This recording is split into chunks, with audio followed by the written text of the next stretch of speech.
Je n'ai jamais mangé de pommes de terre aussi délicieuses. Le dîner est prêt en quelques minutes. Pour commencer notre recette, je vais commencer par couper 3 pommes de terre en petits morceaux de cette façon.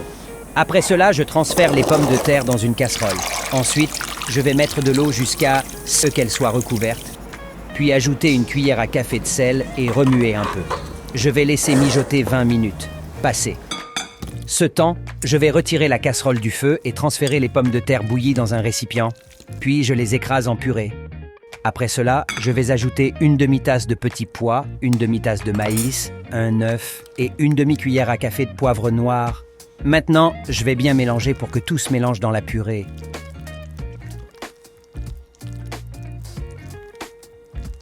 Ensuite, je vais mettre une cuillère à soupe de farine et je vais mélanger à nouveau. Faites cette recette chez vous et revenez me voir pour me dire ce que vous en pensez. Maintenant, je vais hacher un oignon en petits morceaux. Je vais faire la même chose avec une carotte.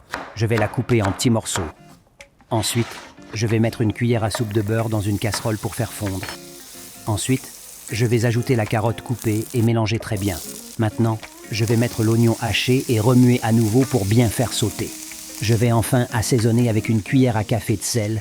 Maintenant, je vais transférer la carotte sautée dans la purée, mélanger très bien, puis je vais prendre un morceau de la pâte, ouvrir et mettre un peu de mozzarella au goût après la fermeture pour que le fromage ne sorte pas. Et avant que j'oublie, dis-moi dans quelle ville tu nous regardes pour que je te fasse un câlin spécial. Je vais mettre un peu de chapelure et 3 cuillères à soupe de paprika dans un récipient et je vais bien mélanger. Puis je vais prendre notre recette et passer à la chapelure pour empaler. Ensuite, je vais transférer dans une poêle avec de l'huile chaude à frire.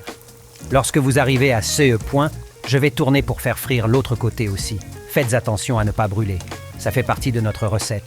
Maintenant, servez et savourez ce délice.